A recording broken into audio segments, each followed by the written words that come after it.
ఈరోజు క్రైస్తవ ఆరాధనలో అనుభవము అనేటువంటి అంశమును మీ మధ్య ఉంచాలని ఆశపడుతూ ఉన్నాను. అనుభవం అనేది చాలా గొప్పది. అనుభవించిన మాట, అనుభవించిన పని ఎంతో విలువనిస్తది.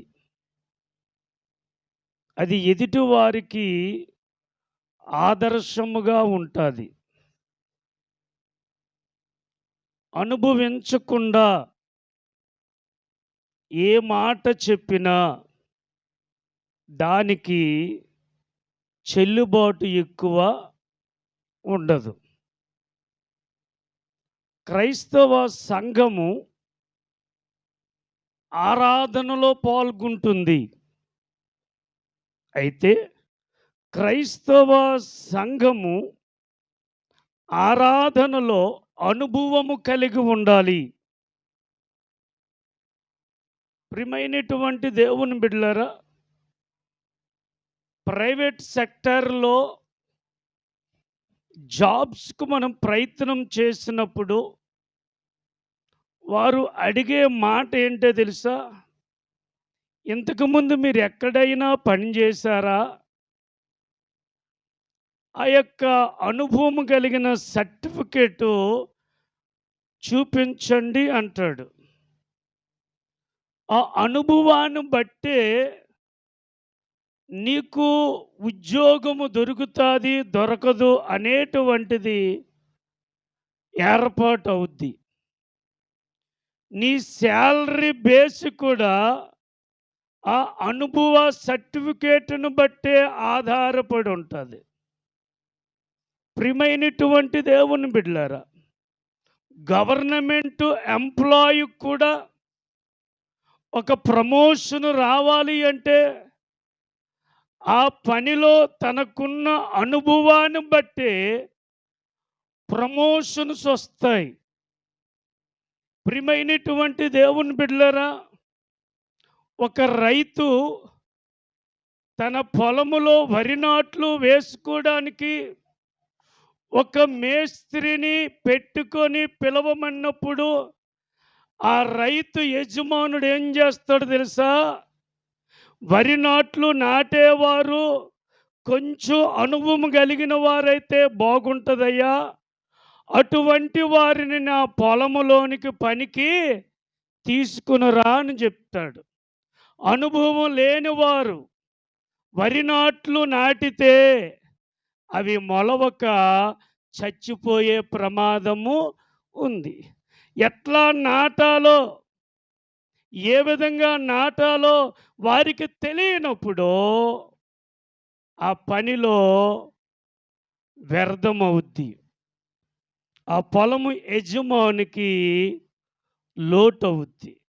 కాబట్టి ప్రియమైనటువంటి దేవుని బిడ్డలారా, కుటుంబ సంసార జీవితంలో కూడా ఒక కుటుంబ యజమానుడు, ఒక కుటుంబ యజమానురాలు నూతనముగా వివాహమైనటువంటి వారికి కొన్ని సూక్తులు చెప్తారు. ఎందుకు అంటే వారు అనుభవపూర్వకంగా అనుభవించారు కాబట్టి. ఒకప్పుడు కూడా వారు సంసార జీవితంలో క్రొత్తగా వచ్చి అనేక సంవత్సరాలు వారు కొనసాగిస్తూ వారికి ఒక అనుభవం వచ్చి ఈ నూతనమైన వైవాహిక జీవితంలో జతపడిన వారికి చెప్తారు, అమ్మా ఇలాగుండు, బాబు నీవిట్లా నడు, ఇదిగో నీ తల్లిని ఇట్లా ప్రేమించు, ఇదిగో నీ భార్యను ఇట్లా ప్రేమించు అని అనుభవపూర్వకంగా చెప్తారు. ఆ మాటలు మనము స్వీకరిస్తే మన కుటుంబానికి ఎంతో కొంత ఉపయోగము కలుగుతుంది. కాబట్టి ప్రియమైనటువంటి దేవుని బిడ్డలారా, అనుభవం లేనివాడు డ్రైవింగ్ చేస్తే ఎంత ప్రమాదమో, ఆరాధనలో అనుభవం లేకపోతే నీ ఆత్మీయ జీవితానికి అంత ప్రమాదము. ఏవండి, మేము నమ్ముకుని 30 సంవత్సరాలు అయ్యిందండి, మాకు అనుభవం లేదంటున్నారేంటి? మేము ప్రభు దగ్గరకు వచ్చి 20 సంవత్సరాలు అయ్యిందండి, మాకు అనుభవం లేదు అంటారేంటి? ఎస్, చాలామందికి ఆరాధనలో అనుభవం లేని వారు మనకు కనబడతారు అక్కడక్కడ. ఆరాధనలో అనుభవం కలిగి ఉండాలి. దేవునిని ఏ విధంగా ఆరాధన చేయాలో, దేవునిని ఏ విధంగా సేవించాలో ఆ వ్యక్తి యొక్క నడవడికను బట్టి, ఆ వ్యక్తి యొక్క క్రియారూపకమును బట్టి తన అనుభవము తెలుస్తుంది. ప్రియమైనటువంటి దేవుని బిడ్డలారా, దేవునిని ఆరాధనకు వచ్చినప్పుడు దేవుడు ఆత్మతో సత్యముతో ఆరాధించాలని చెప్పాడు కదా.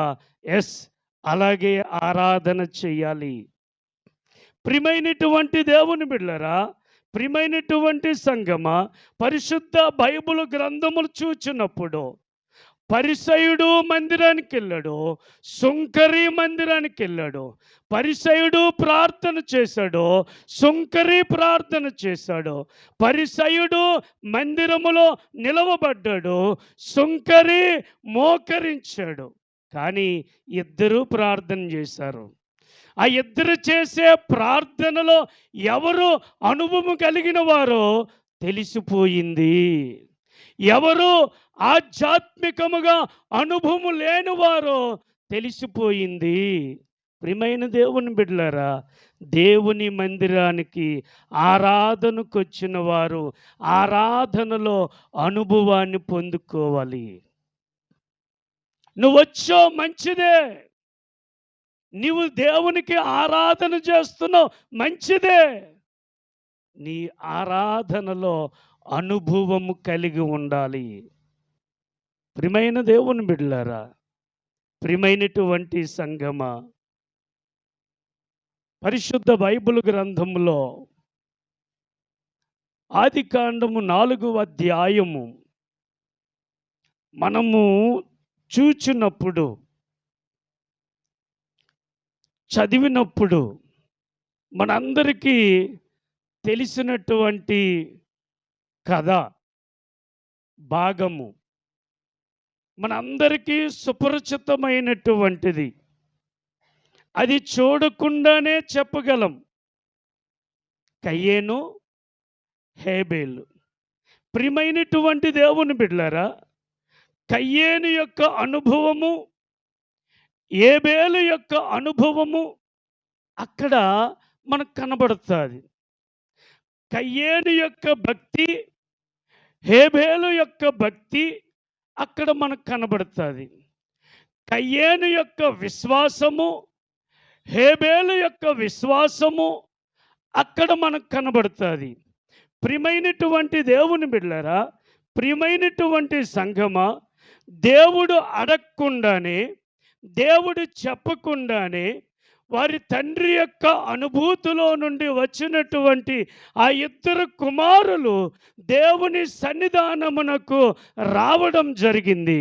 దేవుని సన్నిధానమునకు వచ్చి వారు సమర్పణ చేయగలిగారు. వారి సమర్పణ చేయటములో దేవుడు సంతోషించాలని వారు అనుకున్నారు. అయితే ప్రియమైనటువంటి దేవుని బిడ్డలారా, వారి సమర్పణ భాగములో వారి భక్తి భావము కనబడుతుంది. వారి ఆరాధన భాగములో భక్తి భావము కనబడుతుంది. ఆరాధనలో భాగము సమర్పణ ఒక భాగము. ఆరాధనలో సమర్పణ ఉంటుంది, ఆరాధనలో ప్రార్థన ఉంటుంది, ఆరాధనలో స్తుతి ఉంటుంది, ఆరాధనలో క్రమం ఉంటుంది, ఆరాధనలో భక్తి ఉంటుంది, ఆరాధనలో విధేయత ఉంటుంది, ఆరాధనలో తన్ను తాను పరీక్షించుకునే మనసు ఉంటుంది. నువ్వు ఆరాధనకు వచ్చావు, ఏ విధముగా నువ్వు ఆరాధనకు వచ్చావో, ఆరాధనలో నువ్వు ఎలాగుండాలో నీకు తెలియకపోతే నువ్వు వచ్చి ఆశీర్వాదం పొందలేవు. ఆరాధనలో అనుభవం కలిగి ఉండాలి. ప్రియమైనటువంటి దేవుని బిడ్డలారా, ప్రియమైనటువంటి సంగమా, ఇద్దరూ దేవుని దగ్గరకు వచ్చారు, ఇద్దరూ సమర్పణ చేశారు, ఇద్దరూ మొక్కుబడి తీర్చుకున్నారు, ఇద్దరూ కృతజ్ఞతాస్తుతులు చెల్లించారు. కానీ ఇద్దరిలో భక్తి భావము వేరువేరుగా కనబడ్డది. ప్రియమైనటువంటి దేవుని బిడ్డలారా, హేబేలు గారి యొక్క అనుభవము, ఆయన సిద్ధపాటు, ఆయన సమర్పణ ముందు చూపుతో కూడినటువంటి విధానములో ఉంది. ప్రియులారా, కయ్యేను యొక్క సమర్పణ, తాను సిద్ధపాటు మరొక విధముగా ఉంది.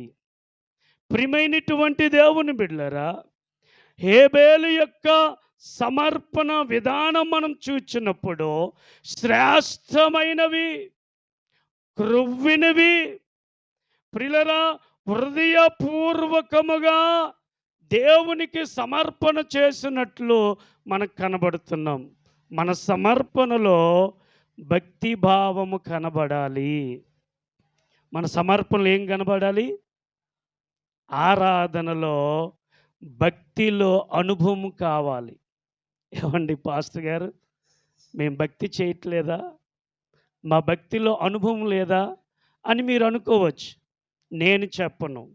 మీ భక్తి అనుభవము ఏంటో మీకు తెలుసు.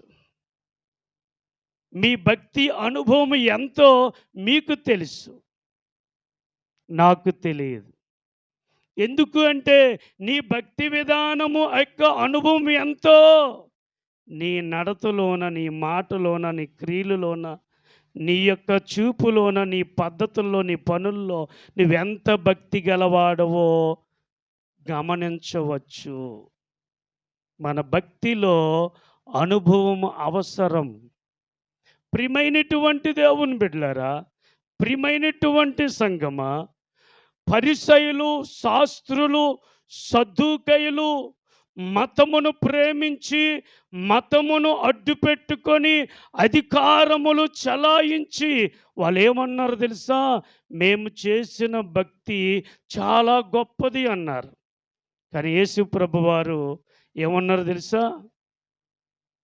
మీ భక్తి విధానము కరెక్ట్గా లేదన్నారు. అందుకే యేసయ్యను వారు తృణీకరించారు, విమర్శించారు, చంపటానికి కారణమయ్యారు.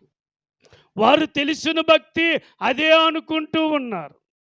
మనుషులకు కనబడవలనని, మనుషులు చెప్పుకోవలనని, మనుషులు పొగడాలని, మనుషులు మరి ఆ రీతిగా భావించాలని పరిసయ్యులు, శాస్త్రులు వారు భక్తి చేశారు. కానీ యేసు ప్రభువారు మనుషులు కనబడవలనని భక్తి కాదు, దేవునికి కనబడవలనని భక్తి చేయమన్నాడు. హల్లెలూయా. అంటే భక్తిలో ఎంత అనుభవం ఉండాలి? మనం చేసే భక్తిలో అనుభవం కలిగి ఉండాలి. ప్రియమైనటువంటి దేవుని బిడ్డలారా, హేబేలు యొక్క అర్పణ, సమర్పణ ద్వారా తాను ఎంత భక్తిపరుడో, ఎంతటి అనుభవం గలవారో తెలుస్తుంది. ప్రియులరా, గొర్రె సాధువైన జంతువు, గొర్రె ప్రభువునకు సాదృశ్యము. ఎందుకంటే ఆయన లోక పాపములను మోసుకొను ముంగుర్తిగా హేబేలు గారు గొర్రెను దేవునికి సమర్పణ చేశాడు.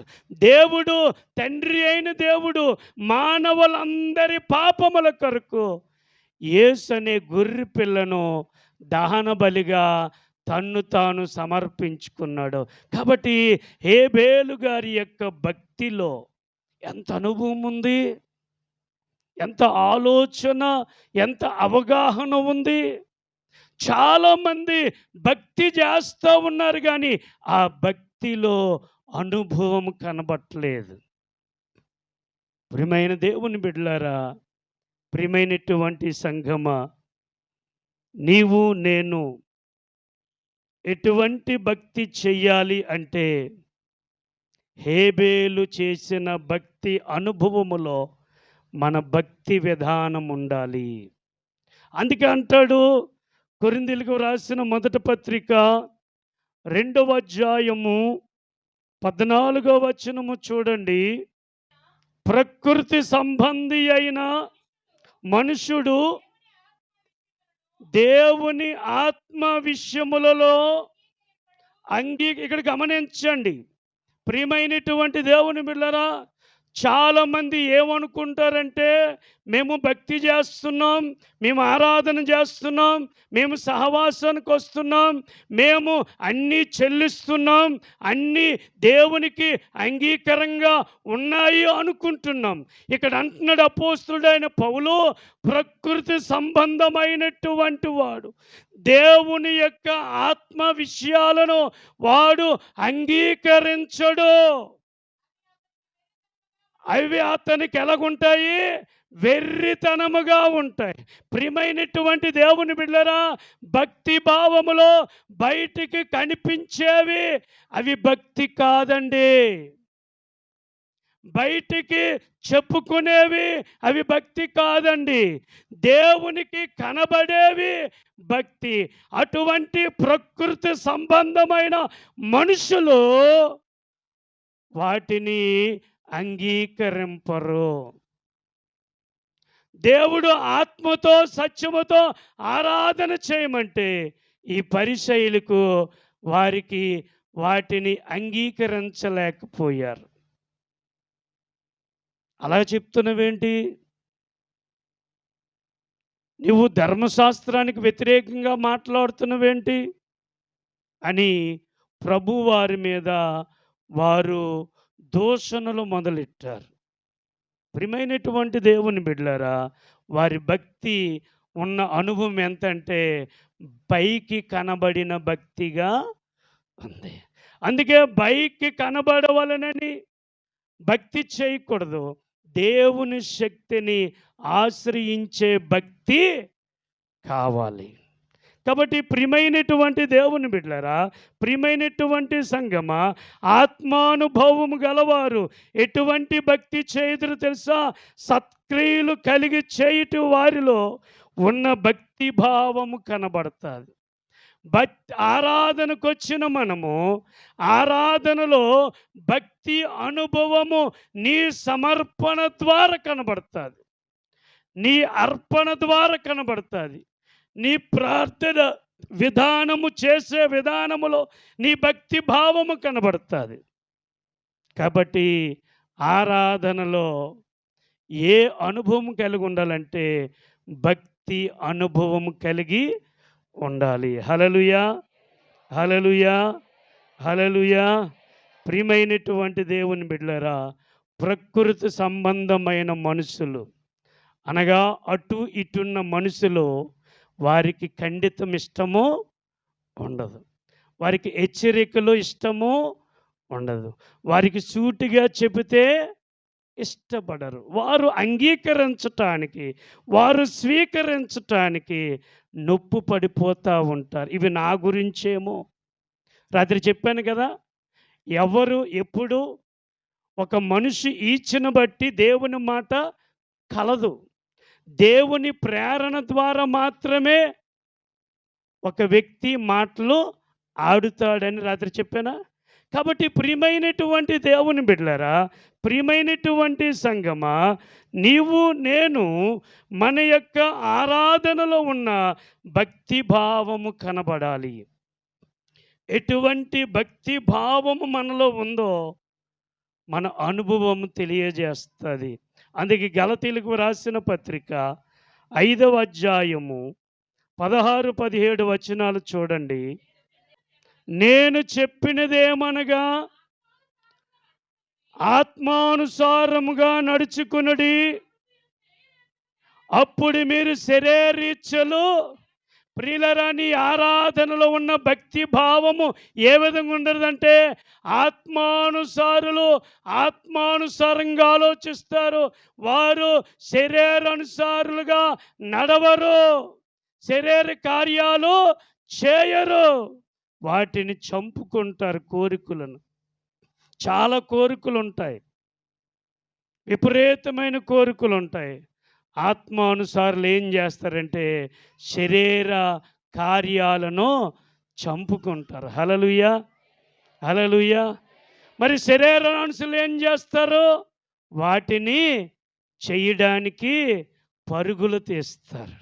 కాబట్టి ఆరాధనలో భక్తి గలవారు ఎలాగుంటారంటే, వారి భక్తిలో అనుభవం కలిగి ఆత్మానుసారముగా నడుచుకోవడానికి ప్రయత్నాలు చేస్తారు. అయ్యో, నా ప్రార్థనలో సమయం తగ్గిపోయిందేమో, నేను దేవుడితో మాట్లాడడం సమయము తక్కువగా మాట్లాడానేమో, అయ్యో దేవుని కన్నా నా దేహాన్ని ప్రేమించానేమో, దేవుని కన్నా నా బిడ్డలను ప్రేమించానేమో, దేవుని కన్నా నా భార్యను ప్రేమించానేమో, దేవుని కన్నా నా ఇంటిని ప్రేమించానేమో, దేవుని కన్నా సుఖాన్ని అనుభవించడానికి ప్రేమించానేమో అని ఆత్మానుసరుడు ఎప్పటికప్పుడు తన్ను తాను పరిశీలన చేసుకుంటాడు. తన భక్తి భావములో ఏమైనా లోటు ఉందేమో, తన భక్తి భావములో, తన ప్రార్థనా జీవితములో వెలితిగా ఉందేమో అనేది ఎప్పటికప్పుడు తన్ను తాను సరిచేసుకోవడానికి శరీరానుసారులు అలా కాదు. శరీరానుసారులు శరీర ఇచ్ఛలు చేయటానికి ఇష్టపడతారు. కాబట్టి ప్రియమైనటువంటి దేవుని బిడ్డలారా, ఆత్మీయముగా ఉన్న మనము, దేవుని సన్నిధికి వచ్చిన మనము, ఆరాధనకు వచ్చిన మనము, ఆరాధనలో ఎటువంటి అనుభవం కలిగి ఉండాలంటే, నువ్వు చేసే భక్తిలో అనుభవం కలిగి బ్రతకాలి. హల్లెలూయా, హల్లెలూయా. ఈ అనుభవం నీలో లేదేమో, ఇంతవరకు ఎటువంటి భక్తి చేశావో, ఇంతవరకు ఎలాంటి భక్తి చేసి అదే భక్తి నిజమనుకున్నావేమో, అయితే ఆ భక్తి కాదు, అది బయటికి కనబడిన భక్తి, అది దేవునికి అంగీకారము లేని భక్తి. దేవునికి అంగీకారమైన భక్తి నీ అనుభవాన్ని పెంచుతుంది. కాబట్టి ప్రియమైనటువంటి దేవుని బిడ్డలారా, భక్తి అనుభవం కలిగిన వారు ఎలా నడుస్తారంటే ఆత్మానుసారముగా ఆలోచిస్తారు, ఆత్మానుసారంగా మాట్లాడతారు, ఆత్మానుసారంగా అనేకులను ప్రేరేపించి ప్రభు దగ్గరకు సరిచెయ్యాలని చూస్తారు. హల్లెలూయా, హల్లెలూయా. వారి పని ఏంటో తెలుసా? వారి వలె ఉండాలని. నేను తప్పులు చేస్తే మీ తప్పులు నేను సరిచేయగలనా? నేను అక్రమంగా నడిస్తే అక్రమంగా నడవద్దని చెప్పగలనా? నేను మంచివాడిని కాకపోతే మంచిగా ఉండండి అని చెప్పగలనా? నీ భక్తి భావములో నీ అనుభవం కనబడాలి. ఆరాధనకు వచ్చిన మనము ఆరాధనలో భక్తి అనుభవం కావాలి. కాబట్టి ప్రియమైనటువంటి దేవుని బిడ్డలారా, ప్రియమైనటువంటి సంఘమా, ఆత్మానుసారులు శారీరకంగా ఆలోచించరు. ఆత్మానుసారులు లోకములో ఉన్న వాటిని ప్రేమించరు, లోకమును అసహించుకుంటారు. లోకములో జరుగుతున్న వాటిని అసహించుకొని అంటకుండా దూరముగా వెళ్ళిపోతారు. హల్లెలూయా, హల్లెలూయా. ఆరాధనలో ఆత్మీయముగా ఉండి లోకములో వెళ్ళి లోకానుసారులుగా బ్రతికితే వారు ఆత్మానుసారులు కారు. వారు ఆత్మీయ అనుభవం కలిగిన వారు కారు. వారి భక్తిలో తేడా కొట్టేస్తుంది. అందుకే యాకోబు అంటాడు, 1వ అధ్యాయము 27వ వచనము చూడండి. తండ్రి అయిన దేవుని ఎదుట ఆ! ఆ! దిక్కులేని పిల్లలను, విధవరాండ్రులను ఇబ్బందులలో పరామర్శించుటలోను ఇహలోక మాలిన్యం అంటకుండా హల్లెలూయా. ప్రియులారా, నువ్వు చేసే ఆరాధనలో నీ భక్తి అనుభవం ఎలాగుండాలంటే ఇహలోక మాలిన్యం అంటకుండా ఉండాలి. ఇహలోక మాలిన్యము ఏ విధముగైనా అంటడానికి చూస్తుంది. ప్రయాణం చేస్తాం. ప్రయాణం చేస్తున్నప్పుడు ముఖం మీద, బట్టల మీద దుమ్ము పడుతుంది. ఇంటికొస్తాం, స్నానం చేస్తాం. స్నానం చేయకుండానే తినేస్తామా? స్నానం చేయకుండానే పండుకొని పోతామా? ఆ పట్టినటువంటి మలినాన్ని ఏం చేస్తాం?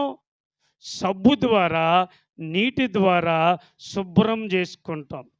మరలా స్నానం చేసి అదే బట్టలు వేసుకుంటామా? ఎందుకు? అది దుమ్ము పట్టింది గనక, శరీరమునకు దురద పుడుతుంది గనక, కుదురుగా ఉండనివ్వదు గనక వాటిని ప్రక్కన పెడతాం. కాబట్టి నీ ఆధ్యాత్మిక జీవితంలో కూడా ఇహలోక మాలిన్యం అంటకుండా, ఒకళ్ళు అంటితే దానిని వాక్యమనే నీటితో, పరిశుద్ధాత్మనే సబ్బుతో నువ్వేం చేయాలి? క్లీనింగ్ చేసుకోవాలి. హల్లెలూయా, హల్లెలూయా, హల్లెలూయా. నువ్వు చేసుకోలేదనుకో, ఆ దుమ్ము రోగాల క్రింద పడుతుంది. తుమ్ములు వస్తాయి, దగ్గు వస్తుంది, చివరికి ఏమవుతుంది? తలనొప్పి వస్తుంది, చివరికి ఏమవుతుంది? జ్వరం వస్తుంది, చివరికి ఏమవుతుంది? టైఫాయిడ్ వస్తుంది, చివరికి ఏమవుతుంది? మలేరియా వస్తుంది, చివరికి ఏమొస్తుంది? రకరకాల వ్యాధులు వస్తాయి శుభ్రం చేసుకోకపోతే. నీ ఆధ్యాత్మిక జీవితంలో కూడా దేవుని బిడ్డలమని చెప్పుకుంటూ నీ బ్రతుకులో ఈ లోక మాలిన్యము అంటుకుంటూ పర్వాలేదులే, నాకు అంటలేదులే, నాకేం కాదులే అని తిరుగుతూ ఉంటే ఏదో ఒకరోజు ఆ మాలిన్యమే నిన్ను మూలను కూర్చొని పెడుతుంది. కాబట్టి ఏం చేయాలి తెలుసా? కడుక్కోవాలి. ఏం చేయాలి? కడుక్కోవాలి. ఆత్మానుసారులు ఆత్మానుసారముగా ఆలోచిస్తారు.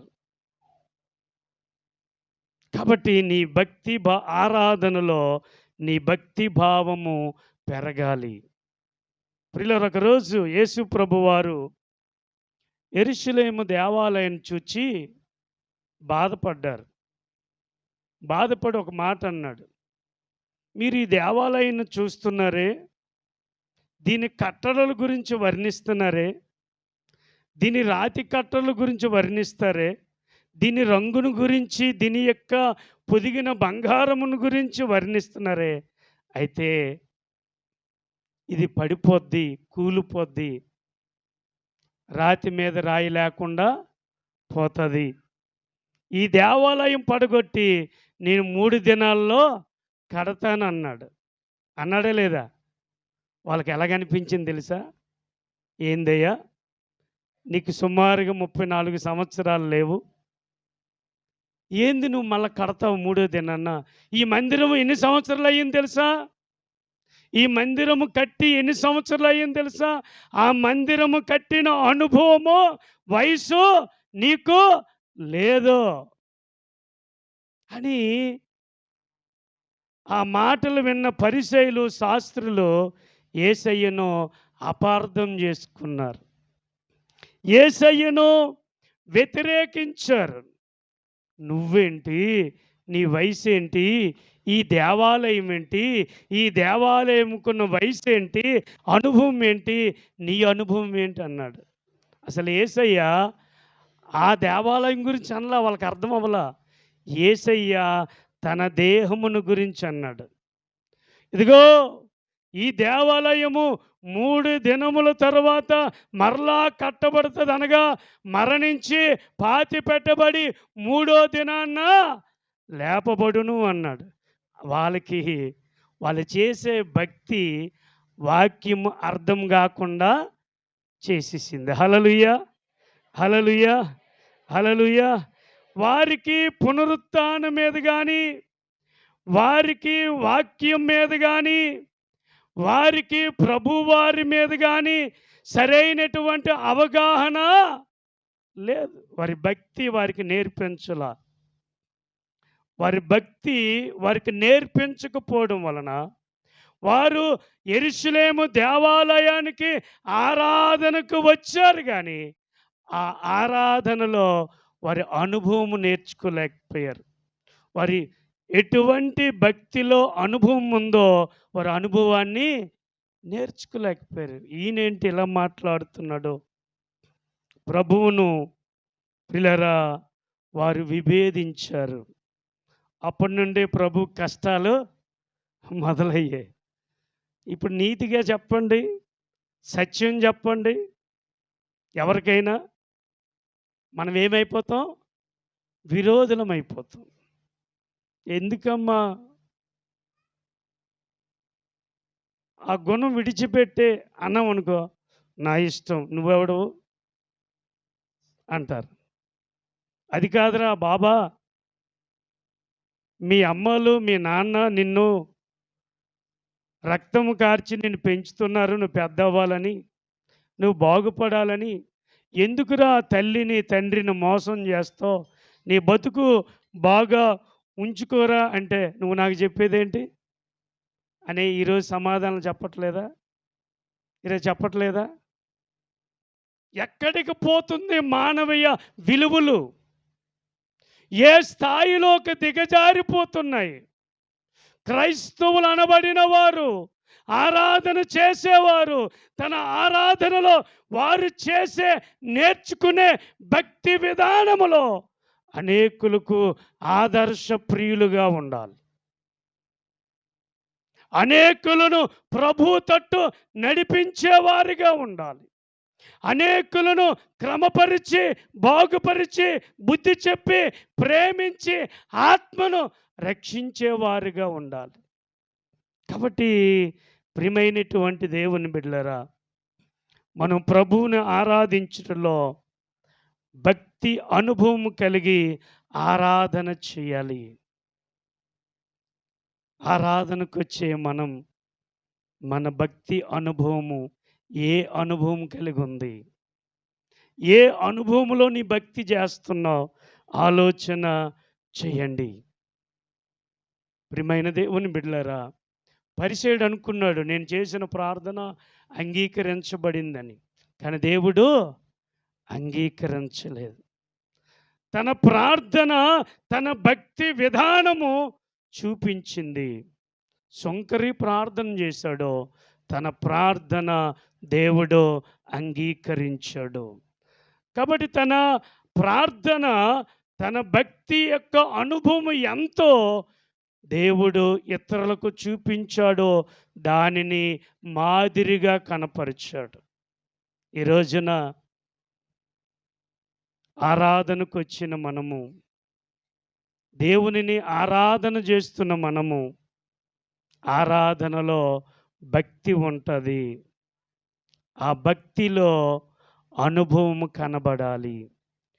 భక్తిపూర్వకంగా అనుభవం కలిగి ప్రభువుని ఆరాధన చేయాలి. రెండవదిగా ఆరాధనలో భక్తిలో మనకేం కనబడుతుందంటే ప్రియులారా విధేయత కనబడుతుంది. ఏం కనబడుతుంది? విధేయత. ఆదికాండము 22వ అధ్యాయము 1వ వచనము నుండి 12 వచనాలు మనం అంతా చదివినట్లయితే అక్కడ అబ్రాము కనబడతాడు. ప్రియమైనటువంటి దేవుని బిడ్డలారా, తండ్రి అయిన దేవుడు అబ్రహామును ఒక కోరికను కోరాడు. ఇక్కడ ఎంత విచిత్రమో చూడండి. అనేకమైన కోరికలు దేవుడు తీరుస్తాడు.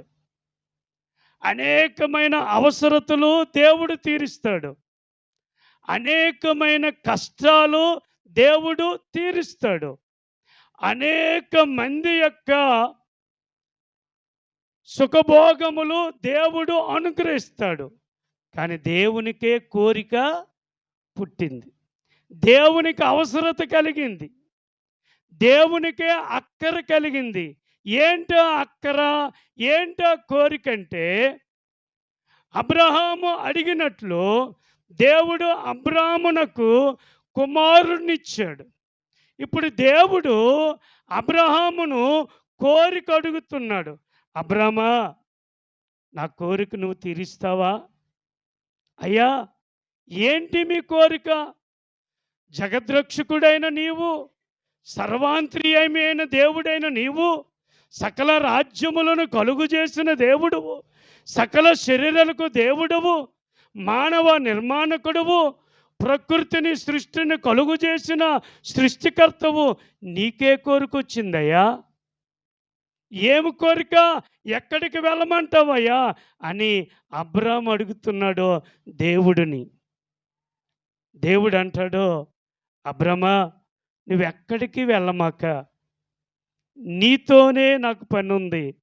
నువ్వే నా కోరిక తీర్చాలి, నీవే నా అవసరత తీర్చాలి, నువ్వే నా అక్కర తీర్చాలి. అయ్యా, నేనా నేనా నా కోరిక నువ్వు తీర్చావు కదయ్యా, నా కన్నీరు నువ్వు తుడిచావు కదయ్యా, నా అవసరత నువ్వు తీర్చావు కదయ్యా. ఈ అభాగ్యుడనైన నేను నీ కోరిక ఏముందయ్యా నా వలన అంటే, ఏమి లేదయ్యా. అబ్రహ్మ, నువ్వు ఇస్తావు కదూ, నేను ఇస్తానయ్యా. ఏంటి చెప్పు అంటే, నీకు ఒక్కగా ఉన్న కొడుకును నాకు బలిగా అర్పించయ్యా. ప్రియమైన దేవుని బిడ్డలారా, ప్రియమైనటువంటి సంగమ, ఇక్కడ మనం గమనిస్తే దేవునికి కావాలి, దేవునికి కోరిక తీరింది. ఆ కోరిక అబ్రహాము తీర్చాలి. ఇప్పుడు అబ్రహాము తీర్చాలంటే అబ్రహాముకున్నవాడు ఒక్కడే. ఇప్పుడు దేవుడు అడిగాడు. అబ్రహాం ఏమన్నాడు తెలుసా? అయ్యా, మీ చిత్తమే, మీ చిత్తమే. ఆ మాటల్లో మనకేం కనబడుతుందో తెలుసా? విధేయత, వినయము.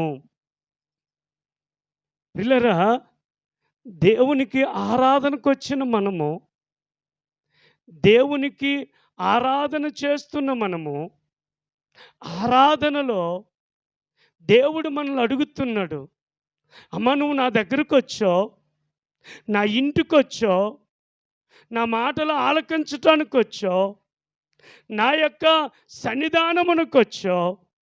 అయితే నిన్నొక కోరిక అడుగుతాను, ఏంటో తెలుసా? నా మాటలు నువ్వు విధేయతతో ఆలకిస్తావా? నా మాటలు వినయముతో అంగీకరిస్తావా? నా ఆశను నువ్వు తీరుస్తావా అని దేవుడు అబ్రహామును అడిగినట్లు నిన్ను నన్ను అడుగుతున్నాడు. ఆరాధనకు వచ్చిన మనము విధేయతలో అనుభవాన్ని చూపాలి. ప్రియులారా, ఈ రోజుల్లో ప్రపంచమంతటా కూడా వారికి తెలిసిన ఆరాధనలు వారు చేస్తూ ఉన్నారు. అయితే వారు చేసే ఆరాధన వేరు, నువ్వు చేసే ఆరాధన వేరు. ప్రియమైనటువంటి దేవుని బిడ్డలారా, దేవుని మాటకు ప్రియులారా భక్తి చూపిన అబ్రహాము, ప్రియులారా ఏమి అబ్రహాములో కనబడుతుందంటే విధేయత కనబడుతుంది. తన పనిలో, తన మాటలో, తన సమర్పణలో, తన ఆరాధనలో విధేయత కనబడుతుంది. దేవుని దగ్గరకు వచ్చిన మనము, ఆరాధనలో పాల్గొన్న మనకు ఏమి కనబడాలంటే మన నుంచి విధేయత కనబడాలి. చాలామంది జీవితాల్లో వారికున్న స్థాయి అంతస్తులను బట్టి విధేయత లోపిస్తుంది. ఈ రోజులలో సంఘాలలో ఆరాధన చేస్తున్నారు కానీ విధేయతతో ఆరాధన చేయట్లా. మనం కూర్చున్న విధానమే మనం ఎటువంటి వారమో తెలిసిపోద్ది. మనం చూచే విధానములోనే ఏ రీతిగా ఆరాధన చేస్తున్నాం అనేది తెలిసిపోద్ది. కాబట్టి ఆరాధనలో విధేయత అనే అనుభవం మనకు కనబడాలి. ప్రియమైనటువంటి దేవుని బిడ్డలారా, అబ్రహాములో విధేయత కనబడింది. నిర్గమాకాండము 19వ అధ్యాయము 5వ వచనము చూడండి. కాగా మీరు నా మాట శ్రద్ధగా విని నా నిబంధనలు అనుసరించి నడిచిన ఎడల, ప్రియమైనటువంటి దేవుని బిడ్డలారా గమనించండి, ఇక్కడ దేవుడని యెహోవా చెప్తున్నాడు, మీరు ఆరాధనకు వచ్చారు, సమర్పణ చేయడానికి వచ్చారు, నా మాటలు ఆలకించడానికి వచ్చారు, నా సన్నిధిలో కూర్చోడానికి వచ్చారు, నన్ను గణపరచడానికి వచ్చారు. అయితే మీరు నా మాట వినుటలో శ్రద్ధను వహించాలి, శ్రద్ధగా ఆలకించాలి. ప్రియమైనటువంటి దేవుని బిడ్డలారా, నా నిబంధన మీరు శ్రద్ధగా అనుసరించి నడుచుకుంటే నేను మీకు ఏ తక్కువ చేయను. ఆరాధనలో విధేయత ఆరాధనలో విధేయత అనే అనుభవం కలిగి మనము ఉండాలి. నిర్గమకాండము 23వ అధ్యాయము 21, 22 వచనాలు చూడండి. ఆయన సన్నిధిని ఎలాగుండాలి? ఆయన సన్నిధిలో జాగ్రత్తగా ఉండి ఆయన మాట వినవలను, ఆయనకు కోపము రేపొద్దు. ప్రియులారా, ఆరాధనలో విధేయత కలిగి ఉండాలి. ఆరాధనకు వచ్చిన మనము ఆరాధనలో ఎలాగుండాలంటే, ఆయన ఆరాధన చేసినప్పుడు జాగ్రత్తగా ఆరాధన చేయాలి. మందిరములో జాగ్రత్తగా కూర్చోవాలి. మందిరములో శ్రద్ధగా జాగ్రత్తగా వినాలి. ప్రియులారా, మందిరమునకు జాగ్రత్తగా విధేయతగా నువ్వు ఉండకపోతే ఆయనకేం కలుగుతుందో తెలుసా? కోపము కలుగుతుంది. ఆయనకే కానీ కోపము కలిగిందా మాడి మసి అయిపోతాం. అంత అవసరమా? ఇంకా కిందనేమన్నాడు తెలుసా? మీ అతిక్రమములను ఆయన పరిహరింపడు, నా నామము. ఆమేన్. జాగ్రత్త. నువ్వెవరితో అయినా చెలగాటమాడు, దేవునితోనూ దేవుని వాక్యముతోనూ చెలగాటమాడావా ఆయన కోపం వస్తుంది. నువ్వు చేసే ఆరాధనలో, నువ్వు చేసే భక్తిలో, విధేయతలో అనుభవము అవసరం. కాబట్టి ప్రియమైనటువంటి దేవుని బిడ్డలారా, ఆయన మాటలో శ్రద్ధగా జాగ్రత్తగా వినాలి. ఒకవేళ నువ్వు అలాగ వినకపోతే ఆయన కోపం వస్తుంది. ఆయన కోపం వస్తే ఆయన కన్నులు నిప్పులు లాంటివి. ఆయన కన్నులు నిప్పులు లాంటివి. నిప్పు మీద కాలు వేస్తే ఏమవుద్ది? నిప్పు కాలిపోద్దా? కాలు కాలుతుందా? కాబట్టి ఆయనతో ఏ ఒక్కరము చెలగాటము ఆడకూడదు. ఆరాధనలో ఆయన మాట వినుటలో విధేయత అనే అనుభవాన్ని మనము గమనించాలి. అందుకే అంటాడు, ఫిలిప్పీయులకు రాసిన పత్రిక 2వ అధ్యాయము 8వ వచనం చూడండి ఒకసారి. మరియు ఆయన ఆకారమందు మనుషుడుగా కనబడి మరణము పొందినంతగా, అనగా శిలువ మరణము పొందినంతగా దేవుడే విధేయత చూపాడండి తండ్రికి. మరి మనం ఎలాగ ఉండాలి? ఆరాధనకొచ్చిన మనము యేసయ్య విధేయత తండ్రికి చూపినప్పుడు మనం ఇంకెంత విధేయత చూపాలి? మన ఆరాధనలో విధేయత అనే అనుభవంలోనికి మనము రావాలి.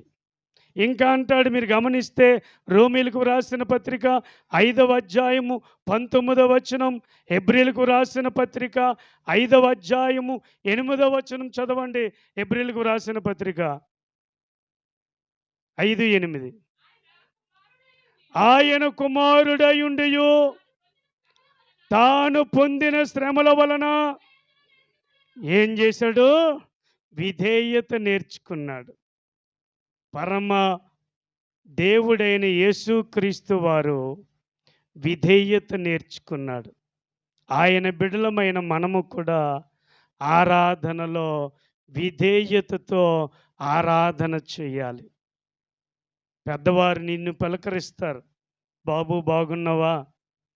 అయ్యా బాగున్నానండి అనాలి. బాగున్నానంటే అక్కడ విధేయత చూపినట్టా? విధేయత చూపినట్టా? కాదు. నీ తండ్రి ఏదో ఏదో ఆలోచనలుండి రే ఇటు రా అంటాడు. అప్పుడు వెళ్ళే ఏందయ్యా నీ పిలుపు, ఎలాగైనా పిలుస్తావు అని నలుగురి మధ్య నువ్వు అనేసావనుకో, నీ తండ్రికి నువ్వేం చేసినట్టు? బాధ పెట్టినట్టు. కాబట్టి విధేయత అవసరం. ఈ రోజుల్లో చాలా లోపాలు పిల్లల్లో ఉన్నాయి. తల్లిదండ్రులకు విధేయత చూపే పిల్లలు చాలా తక్కువ, చాలా తక్కువ. సాధారణంగా మానవుల యొక్క బలహీనత ఏంటంటే, ఒక్క వయసు వచ్చే వరకు అమ్మ మాట వినడానికి ఇష్టపడతాం. కొంచెం ఎదిగిన తరువాత అమ్మ మాటకు వాల్యూ తగ్గిస్తాం. నాకు తెలుసులే, నువ్వు చెప్పవసరం లేదులే. తల్లి యొక్క బాధ ఏంటో తెలుసా? తల్లి యొక్క ప్రేమ ఏంటో తెలుసా? తల్లి యొక్క మనసు ఏంటో తెలుసా? నా బిడ్డ ఎదుగుదల వచ్చాడు, బయటికి వెళ్తున్నాడు, ఎవరితో మాట వలన కానీ క్రియల వలన కానీ ఏ విధమైనటువంటి సావాసం వల్ల కానీ ఎదుటివారికి కోపం తెచ్చాడేమో, తెస్తాడేమో, ఎదుటివారు ఏమని అంటారేమని తల్లి ఏం చేస్తుందంటే బయటికి వెళ్ళినప్పుడు, నాన్న ఇలాగెళ్ళు, నాన్న ఇలాగుండు నాన్న అంటే, నాకు తెలుసులే, నువ్వేమీ చెప్పనా? నీకు చదువే లేదు, నాకు చెప్తావేంటి? నేను చదివాను ఎంటెక్. ఎంటెక్ చదువు నాకు తెలీదా? ఈరోజు ఎంటెక్ చేసిన వాళ్ళు త్రాగుబోతులు అయిపోతున్నారు, డ్రగ్స్కి అలవాటు పడిపోతున్నారు, దొంగతనాలకు అలవాటు పడిపోతున్నారు. కారణం ఏంటో తెలుసా? తల్లి తండ్రి మాటకు విధేయత చూపని పరిస్థితులు. ప్రియమైనటువంటి దేవుని బిడ్డలారా, ప్రియమైనటువంటి సంఘమా, సర్వ సృష్టికర్త అయిన ప్రభు దగ్గరికి వచ్చిన, ఆరాధన చేయడానికి వచ్చిన మనము మన ఆరాధనలో భక్తిలో అనుభవం కలిగి ఉండాలి. మనం ఆరాధనలో విధేయతలో అనుభవం కలిగి ఉండాలి. హల్లెలూయా, హల్లెలూయా. మొదటి పేతురు రాసిన పత్రిక ఇంటికెళ్ళి చదవండి. మొదటి అధ్యాయం 28వ వచనంలో 23వ వచనంలో చక్కగా భక్తి గురించి చెప్తాడు. కాబట్టి ఈ రోజున ఆరాధనలో నీవు నేను ఏ విధమైన విధేయత అనుభవం కలిగి నడుచుకొనుచున్నాం? మన ఆరాధనలో విధేయత కనబడాలి. విధేయతలో అనుభవము కలిగి ఉండాలి. పెద్దవారు ఉత్తినే మనకు ఆలోచన చెప్పరు. వారు అనుభవించిని, వారు కష్టపడి, వారు బాధపడి ఆ స్థాయిలోకి వచ్చారంటే వారు ఎంతగా నలిగిపోయి ఉంటారో. కాబట్టి వారి మాటలు కూడా మనం స్వీకరించాలి. ఒకానొక సమయంలో ఆ మాటలు మనకు పనికొస్తాయి, ఉపయోగపడతాయి. కాబట్టి విధేయతలో అనుభవం కలిగి ఉండాలి. మూడవది చూస్తే చెప్పి నేను ముగిస్తాను. ఆరాధనలో తన్ను తాను పరీక్షించుకునే విధానములో అనుభవం కలిగి ఉండాలి. మనలను మనము పరీక్షించుకోవాలి. పాస్టర్ గారు, ఏం పరీక్ష అండి? ఎగ్జామ్ పరీక్ష? ఇవే పరీక్షలు కాదండి. నీ ఆత్మీయ జీవితం ఆరాధనకొచ్చిన మనలను మనము పరీక్షించుకోవాలి. నేనెలాగున్నాను? నా భక్తి ఎలాగుంది? నేను ప్రేమ కలిగున్నానా? ఎదుటివారి వలన మంచి అభిప్రాయం కలిగున్నానా? ఆరాధన చేస్తున్న నా సమర్పణ ఎలాగుంది? నేను బాప్టిజం తీసుకున్నప్పుడు పలానా ప్రమాణం చేశాను. ఇప్పుడు ఆ ప్రమాణములో నిలకడగా ఉన్నానా? అనేటువంటిది పరీక్ష చేసుకోవాలి. ఆరాధనలో ఏముంటదంటే బలుంటది. ఆరాధనలో ఏముంటది? బలుంటది. ఆ బలే మనకు ప్రభురాత్రి భోజన సంస్కరణ. ఆ బలి ఏమంటాడంటే అపోస్తలుడైన పౌలు ఆ 1 కొరింథీయులకు రాసిన పత్రిక 11వ అధ్యాయము 28వ వచనములో మనం చదివితే ఎంత క్లియర్‌గా రాస్తాడో చూడండి. కాబట్టి ప్రతి మనుష్యుడు ఏం చేయాలో ప్రతి మనుషుడు బల్లలో పాల్గొన్నటువంటి ప్రతి ఒక్కరు బల్ల ఆరాధనలో ఒక భాగము. ఆరాధనలో ఒక భాగము. సమర్పణ ఆరాధనలో ఒక భాగము. భక్తి ఆరాధనలో ఒక భాగము. ఇతరులను ప్రేమించటములో ఒక భాగమై ఉన్నది. క్రమశిక్షణ మందిరములో నడవడం అనేది ఒక భాగమై ఉన్నది. ఇవన్నీ కూడా ఆరాధనలోనికి వస్తాయి. ప్రియమైనటువంటి దేవుని బిడ్డలారా, ఇప్పుడు ప్రభురాత్రి భోజనానికి సిద్ధపడుతూ వచ్చి పాల్గొన్నటువంటి నీ గురించి నువ్వు పరీక్షించుకోవాలి. ఎవరికో నీకు మాట్లాడడం మానేసావు. మాట్లాడకుండా సమాధాన పడకుండా బల్లలో పాలు పంపులు పొందావు. అది నీకు ఆశీర్వాదం కాదు, శాపం వస్తుంది. తెలుసా మీకు? నీకు ఎవడైనా విరోధి ఉంటే ఎంత క్లియర్గా చెప్పాడో, నీ సమర్పణ అక్కడ పక్కన పెట్టేసి మొదట వాళ్ళ దగ్గరికి వెళ్ళి సమాధానపడి తరువాత వచ్చి అర్పణ అర్పించు. ఏమండి, దేవుణ్ణి వెంబడించడం అంటే ఆషామాష కాదు. తన వాక్య చిత్త ప్రకారము నెరవేర్చిన వాడే ఆయన రాజ్యానికి వారసుడు. కాబట్టి నీ గురించి పరీక్షించుకోవాలి. లేకపోతే దొంగతనం చేసావు, ఎవరిదో నీది కాని దొంగతనం చేసావు, అయితే పాస్టర్ గారు చెప్తున్నా నీ స్థితిని నువ్వు ఒప్పుకో, నిన్ను పరీక్షించుకో అన్నాడు. అప్పుడు నువ్వేం చేయాలంటే నీ జ్ఞాపకం వస్తుంది, దేవుడు జ్ఞాపకం చేస్తాడు. నువ్వు ఎట్టి రీతిగా ఉన్నావో, ఎలాగున్నావో, ఏ పరిస్థితుల్లో ఉన్నావో జ్ఞాపకం వస్తుంది. వెంటనే ఆ స్థలము విడిచి వెళ్ళి వారి దగ్గర ఒప్పుకొని వచ్చి అప్పుడు పాస్టర్ గారి దగ్గరికి వచ్చి బల్లలో పాలు పంపులు పొందాలి. నిన్ను నువ్వు పరీక్షించుకోకుండా, నిన్ను నువ్వు సరి చేసుకోకుండా, నీ తప్పులను ఒప్పుకోకుండా బల్లలో పాల్గొంటే అది శిక్షే తప్ప అది మేలు కలగదు. కాబట్టి ఆరాధనలో మనలను మనము పరీక్షించుకున్నట్టులో అనుభవాన్ని ప్రభురాత్రి బల్లలో పాల్గొనడం అంటే కత్తి మీద సాము లాంటిది. నువ్వు అగ్నితో పెట్టుకున్నట్టే. కాబట్టి నిన్ను నువ్వు పరీక్షించుకోవాలి. ఏదో మనుషులు ఎవడో ఏదో అనుకుంటాడని కప్పిపుచ్చుకొని నువ్వు పాల్గొంటే అది నీకు ఆశీర్వాదము కాదు. ఎంత క్లియర్గా పౌలు గారు చెప్తున్నారు. తన్ను తాను పరీక్షించుకునే అనుభవంలోనికి మనం రావాలి. ఏమండి, మాట దొరికిపోయింది, సమాధాన పడడానికి ఏం తప్పు? నీ పొరుగువాడు కదా, నీ స్నేహితుడు కదా, నీ రక్త సంబంధి కదా, ఒకే రక్తములో ఒకే మాంసములో ఒక తండ్రికి పుట్టిన వాళ్ళం కదా, వాళ్ళతో సమాధాన పడ్డానికేమి.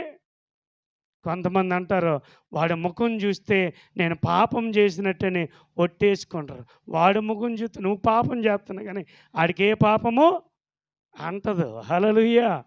నువ్వే పాపం చేస్తున్నావు, నువ్వే పాపాన్ని మూటను కట్టుకుంటావు. వారికి ఏమీ జరగదు, అన్ని వాళ్ళకే పాపాలు ఎక్కువైపోతాయి.